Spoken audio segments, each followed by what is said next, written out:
โรงเรียนเจนิดาเป็นโรงเรียนเอกชนที่มีชื่อเสียงในการสอนดีเรียนเก่งของแขวงเสียงขวางเริ่มต้นจากโรงเรียนชั้นอนุบาลน้อยๆแห่งหนึ่งก้าวสู่โรงเรียนประถมสมบูรณ์ได้ดำเนินการเรียนการสอนเริ่มแต่ศกเรียน 2002 หา 2003 เป็นต้นมาจนถึงปัจจุบันโดยแม่ทานอาจารย์คำเล็กแก้วมีไซและอาจารย์แก้ววงพรไซเป็นผู้สร้างตั้งขึ้นและได้รับการสนับสนุนทางด้านทุนทอนจากพ่อบุญศรีและแม่ดวงจันทร์ผู้เป็นพ่อแม่การเฮ็ดในสิ่งที่มักบวกกับการบริการที่ดีเน้นคุณภาพเป็นหลักจะเฮ็ดให้สังคมยอมรับคือดังอาจารย์แก้ววงพรไซผู้อำนวยการโรงเรียนเจนิดาให้รู้ว่าจุดเริ่มต้นที่อยากสร้างโรงเรียนแห่งนี้ขึ้นแม่มีแม่เป็นครูมาก่อนบวกกับตนเองที่มีความมักหักทางด้านการก่อสร้างทรัพยากรมนุษย์ให้มีความรู้ความสามารถจึงตัดสินใจก่อสร้างโรงเรียนขึ้นโดยใส่ชื่อว่าโรงเรียนอนุบาลประถมเจนิดาซึ่งตั้งอยู่บ้านโงยเปิดรับนักเรียนตั้งแต่ชั้นอนุบาลหาชั้นประถมมีทั้งหมด3ห้องเรียนมีนักเรียน72คนและมีครูสอน4ท่านภายหลังเปิดการเรียนการสอนขึ้นมาตนเองได้พยายามในการฝึกอบรมครูสอนเน้นคุณภาพเป็นหลักเห็นได้ว่าการเรียนการสอนของโรงเรียนมีคุณภาพดีขึ้นและได้รับการไว้วางใจจากสังคมหลายขึ้นแต่เห็นว่าจุดที่ตั้งของโรงเรียนอยู่ค่อนข้างห่างไกลและรองรับนักเรียนบ่เพียงพอมาจนถึงปี 2005 จึงได้ตัดสินใจสร้างโรงเรียนเจนิดา 2 ขึ้นอยู่บ้านโพนสวรรค์ใต้เบื้องหลังตลาด3ชั้นเสียงขวางปัจจุบันแม่อาจารย์แก้ววงพรไซเป็นผู้อำนวยการส่วนโรงเรียนอนุบาลประถมเจนิดา1แม่อาจารย์คำเล็กแก้วมีไซผู้เป็นผัวเป็นผู้อำนวยการเมื่อทานก้าวขาเข้าไปสัมผัสกับโรงเรียนแห่งนี้จะสังเกตเห็นหลายสิ่งเป็นสีเขียวและสีเหลืองซึ่งเป็นสีที่เป็นเอกลักษณ์ของโรงเรียนสีเขียวหมายถึงความอดทนดุมันและเข้มแข็งส่วนสีเหลืองหมายถึงความอ่อนน้อมถ่อมตนและกิริยามารยาทอันดีงามของชาติเฮาจากโรงเรียนน้อยๆที่มีนักเรียนและครูอาจารย์บ่พอเท่าใดคนแต่ย้อนความมักฮักและมุ่งมั่นเดินตามวิสัยทัศน์ของโรงเรียนที่ว่าเรียนดีมีวินัยใส่ใจคุณสมบัติมุ่งเน้นสร้างคุณภาพเฮ็ดให้โรงเรียนเจนิดาแห่งนี้ค่อยๆเติบใหญ่ขยายตัวก้าวไปสู่โรงเรียนในดวงใจและเป็นที่รู้จักของหลายๆคนซึ่งปัจจุบันทั้ง2โรงเรียนมีชั้นอนุบาลจำนวน36ห้องชั้นประถมจำนวน66ห้องมีนักเรียนทั้งหมด 3,000 กว่าคนมีผู้บริหารและครูอาจารย์ทั้งหมด127คนผู้อำนวยการโรงเรียนเจนิดาให้รู้ว่าตั้งแต่มื้อเริ่มเปิดการเรียนการสอนเป็นต้นมาแมนได้มีจุดประสงค์มุ่งมั่นสร้างเด็กให้มีความรู้ความสามารถ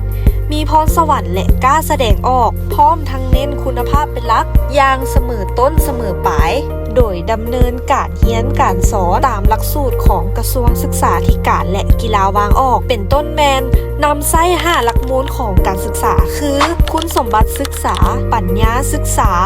ศิลปะศึกษาภาระศึกษาและแรงงานศึกษาเข้าในหลักสูตรการเรียนการสอนปัจจุบันการเรียนการสอนแม้ได้นำไส้ภาพประกอบและการสาธิตไปนำเพื่อให้นักเรียนเข้าใจง่ายเรียนได้นำไส้เป็นและเพื่อให้ทันกับยุคปัจจุบันโรงเรียนได้นำไส้ภาษาอังกฤษเข้าในหลักสูตรการเรียนการสอนให้เข้มข้นขึ้นตืมพร้อมทั้งเปิดสอนหลักสูตรภาษาต่างประเทศอยู่ภายในโรงเรียนในตอนแรกของทุกๆวันโดยใส่ชื่อว่าศูนย์ภาษาอังกฤษเจนิดาภาคคำซึ่งรับนักเรียนแต่ชั้นประถมถึงชั้นมัธยมตอนปลายทานผู้อำนวยการโรงเรียนให้รู้อีกว่าสิ่งที่สำคัญที่เฮ็ดให้โรงเรียนแห่งนี้ประสบผลสำเร็จและมีคุณภาพแมนมาจากหลายปัจจัยแต่หลักๆแมนครูสอนที่เป็นแม่พิมพ์ของชาติจะต้องได้รับการฝึกอบรมอย่างเป็นระบบและเอาใจใส่พัฒนาตนเองเพื่อให้สามารถส่งต่อความรู้ให้นักเรียนอย่างมีประสิทธิภาพดังคำขวัญของโรงเรียนที่วางไว้ว่าครูเก่งสอนดี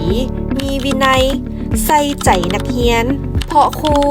คือพ่อแม่ผู้ที่2ของเด็กนอกจาก เน้นการเรียนการสอนแล้วโรงเรียนเจนิดายังได้นำพานักเรียนรู้ในการรักษาวัฒนธรรมฮีตของประเพณีอันดีงามของชาติโดยได้นำพานักเรียนตักบาตรหยาดน้ำฟังธรรมะเทศนา และยังได้จัดกิจกรรมต่างๆเพื่อสร้างนักเรียนมีพรสวรรค์ติดพันกับพรแสวงกล้าแสดงออกเป็นต้นกิจกรรมเดินแบบศิลปะวรรณคดีกีฬาและพานักเรียนไปทัศนศึกษาอยู่สถานที่ต่างๆเพื่อให้เขาเจ้าได้เรียนรู้หลายขึ้นโดยยึดมั่นตามแนวทางนโยบายของพรรคและการลงใกล้สิทธิแทศของการนำทุกขั้นบวกกับความพยายามทุ่มเททางแรงกายและแรงใจของผู้อำนวยการโรงเรียนและครูอาจารย์สอนหมดทุกคนเข้าในหลักสูตรการเรียนการสอนจึงเฮ็ดให้โรงเรียนเจนิดาเป็นที่ยอมรับของสังคมอย่างกว้างขวางและสามารถญาติได้ผลงานการสร้างนักเรียนเก่งระดับเมืองระดับแขวงและระดับชาติมาแล้วหลายๆครั้งซึ่งเป็นการสร้างชื่อเสียงให้แก่แขวงและเมืองเว้ารวมโดยเฉพาะแมนโรงเรียนเจนิดาตลอดมาและเพื่อ